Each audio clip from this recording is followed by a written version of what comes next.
Thousands of years ago, a general named Wenwu discovered the 10 rings in an ancient temple. Instead of using that power to uphold justice, he gradually became more ruthless and increasingly obsessed with power. With the divine weapon in hand, Wenwu confidently rode alone into the battlefield. Before him stood countless soldiers, but when facing this general, all of them trembled. Amid a dense rain of arrows, Wenwu merely smirked with disdain and activated the 10 rings, forming an impenetrable shield. He leaped off his horse and with a single motion, sent several enemies flying. Those around him were quickly struck down as the 10 rings transformed into streams of energy, lashing out violently. Immediately after, his army surged in to clean up the battlefield. Not long after, Wenwu established the 10 Rings organization, and its influence continued to expand. From covert missions to manipulating power, there was nothing they wouldn't dare to do. They even interfered with the course of history. Despite holding nearly everything in his grasp, his greed never ceased. By 1996, Wenwu found an ancient manuscript mentioning the village of Ta Lo, a place believed to be the land of the Great Protector and many powerful mystical creatures. Driven by his desire for ultimate power, he did not hesitate to lead his forces there. However, the moment they set foot inside, the bamboo forest transformed into a maze, quickly eliminating all his subordinates. Thanks to the 10 rings, Wenwu managed to escape the danger. With no other choice, he was forced to venture deeper into the forest alone. There, a mysterious woman appeared, introducing herself as Yinglai, the guardian of Ta Lo. Although she tried to persuade Wenwu to leave, he stubbornly refused. As a result, the two entered into a duel. Wenwu believed the 10 rings made him invincible, so he launched relentless attacks. Yet every strike was effortlessly deflected by Yingli. She channeled her inner power to push him back, her gaze almost challenging. After thousands of years of warfare, this was the first time Wenwu faltered before someone's beauty and presence. Yingli moved gracefully with soft, flowing techniques, continuing to control the pace of the fight. Unwilling to lose face, Wenwu charged in with even greater aggression. However, all his attacks were completely neutralized. Enraged, he launched continuous assaults to regain his pride. But instead, the 10 rings themselves were seized and controlled. Before he could understand what was happening, he was blasted backward, falling into a completely disadvantaged state. From that moment on, Wenwu fell deeply in love with Yinglai. He came to see her every day, bringing gifts and finding excuses to meet her. His persistence eventually moved her. She decided to abandon the power of Ta Lo to follow her heart. The two married and had 2 children, Shan and Xiaoling. Their peaceful family life led Wenwu to abandon his ambitions for power, choosing instead to live quietly with his wife and children.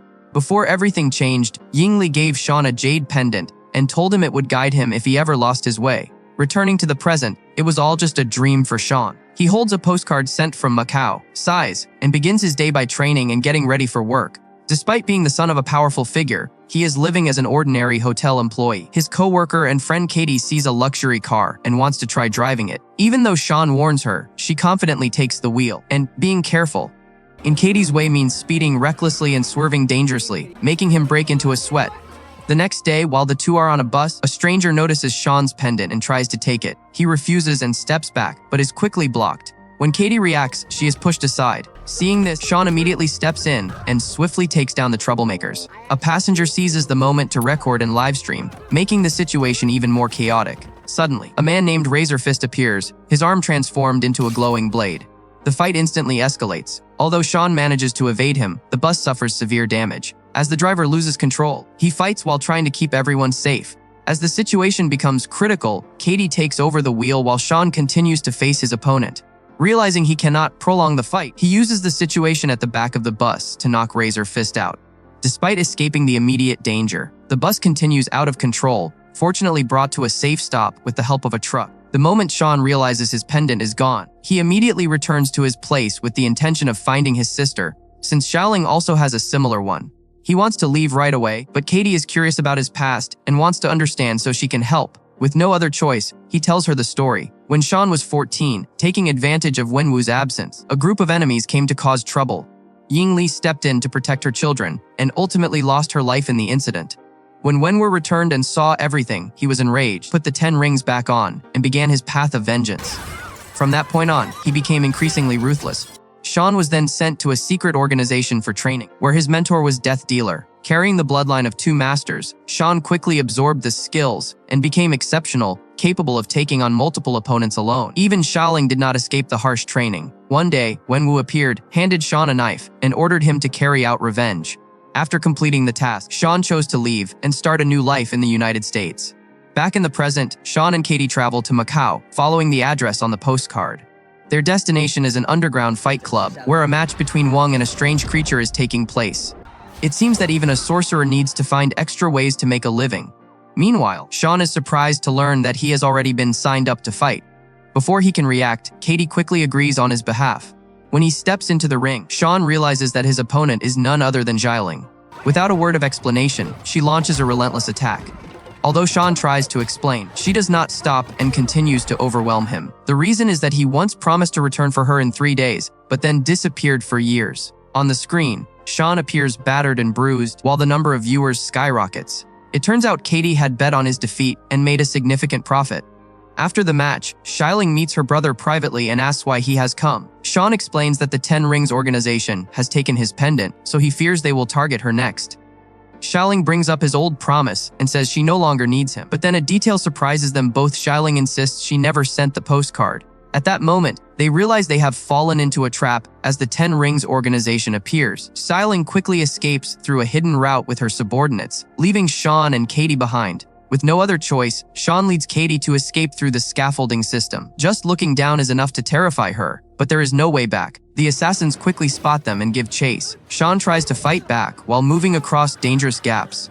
Meanwhile, Katie is blocked by one attacker and ends up in a critical situation, left hanging in midair. Sean rushes to save her but is interrupted, making the situation even more tense. Fortunately, Wielding suddenly appears and rescues them. It turns out she never truly left, but wanted her brother to feel what it was like to be abandoned. The two siblings then coordinate seamlessly to push back their enemies.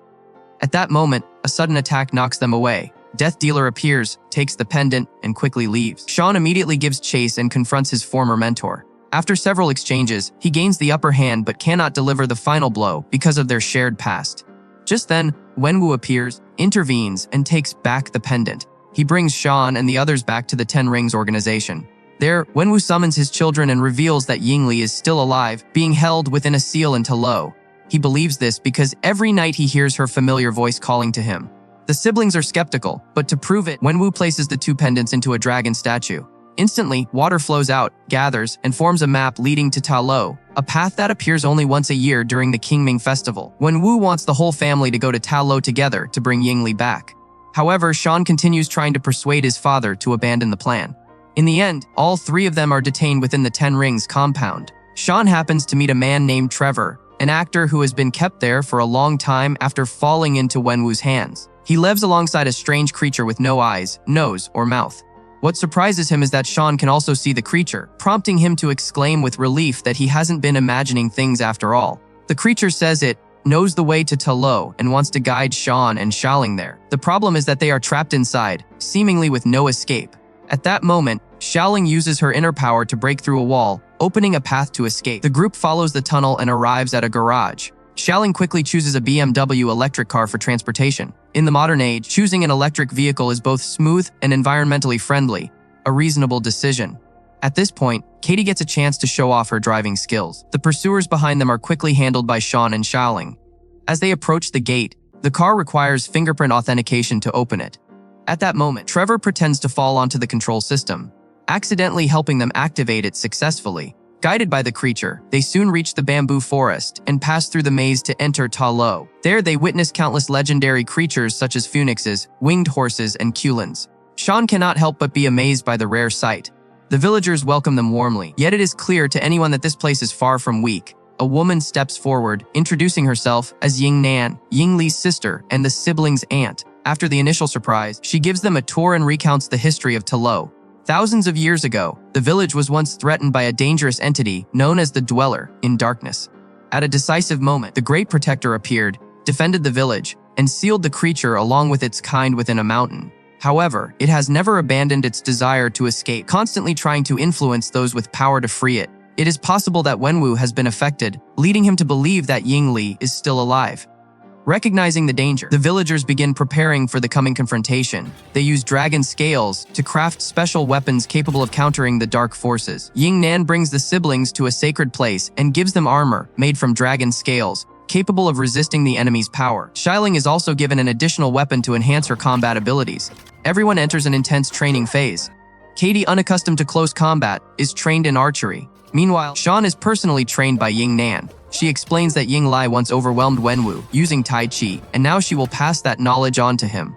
After many grueling sessions, Shan gradually grasps the essence of the martial art, learning how to regulate his inner energy and apply it fluidly in combat.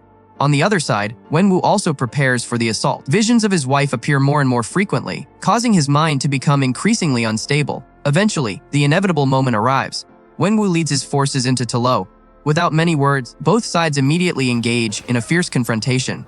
One side possesses advanced technology and the power of the Ten Rings, while the other relies on tradition and spiritual strength. Shan and Xialing fight side by side, demonstrating exceptional skill and pushing back numerous enemies. Even the mystical creatures join the battle to defend the village, creating a large-scale clash where every source of power is mobilized to protect Ta Lo. Meanwhile, Wenwu advances deeper into the shrine. Upon entering the shrine, the first thing Wenwu does is light incense for Ying Li, then urges his son to stand by his side. However, Shan firmly refuses. With nothing left to say, the two engage in combat. Facing someone who has fought for thousands of years, Shan quickly falls into a disadvantage and is knocked down. Wenwu shows disappointment at his son's defiance. As he turns away, Shan suddenly launches a counterattack from behind. This time, Wenwu does not hold back. He delivers a powerful strike that sends Shan flying out of the shrine.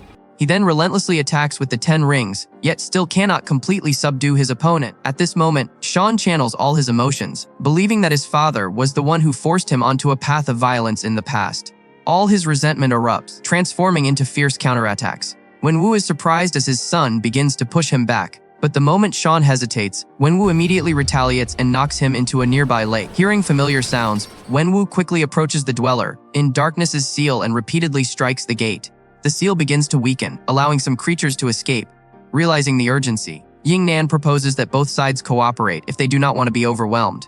At first, Razor Fist shows no interest, but when Death Dealer is captured by a creature and has his life force drained, he immediately changes his stance. These creatures cannot be defeated by ordinary weapons, only those crafted from the Great Protector's scales are effective. As a result, both sides are forced to work together against the common threat. Meanwhile, the smaller creatures continuously gather energy and bring it back to nourish the dweller in darkness. Below, Wenwu continues to break the seal, making the situation increasingly critical. Beneath the lake, Shan gradually regains consciousness and sees the Great Protector moving around him. As those on the shore begin to fall into a disadvantage, the Great Protector suddenly rises, attacking the creatures and creating an opportunity for a counterattack. This restores everyone's morale. Shan is then brought back to the battlefield to face Wenwu. Faced with his son's resistance, Wenwu is forced to continue fighting. However, this time Shan uses Tai Chi to neutralize his father's power. Although Wenwu is familiar with this style, he still struggles as Shan gradually takes control of the fight. Wenwu uses the 10 rings to bind his opponent, but Shan quickly adapts, redirects the energy, and takes control of the rings. At this point, the balance of the battle begins to shift clearly. The father and son continue their intense duel, unleashing all their skills to overpower each other while remaining evenly matched. However, Wenwu still holds back a decisive move. He channels his strength into the ground, creating a powerful shockwave that launches Shan into the air, then follows up with a strike that sends him crashing back down. Even so, Shan holds his ground and even manages to seize full control of the 10 rings. At this point, the outcome seems clear. Instead of continuing, Shan chooses to relinquish the 10 rings as a way to persuade his father to stop. But things have already gone beyond control. The dweller in darkness breaks free from its seal and emerges. Wenwu realizes he has been manipulated, but it is too late. The creature immediately turns to attack them both. Wenwu quickly reclaims the 10 rings and rushes to protect his son. But that very action puts him in danger. In his final moments, he understands everything and passes the 10 rings to Shan. After a long life of conquest, Wenwu finally falls. Enraged by what has happened, Shan prepares to strike back when the Great Protector appears, slamming the dweller in darkness into the cliff and exposing the hiding place of the smaller creatures. Shan immediately destroys that area, preventing them from continuing their support.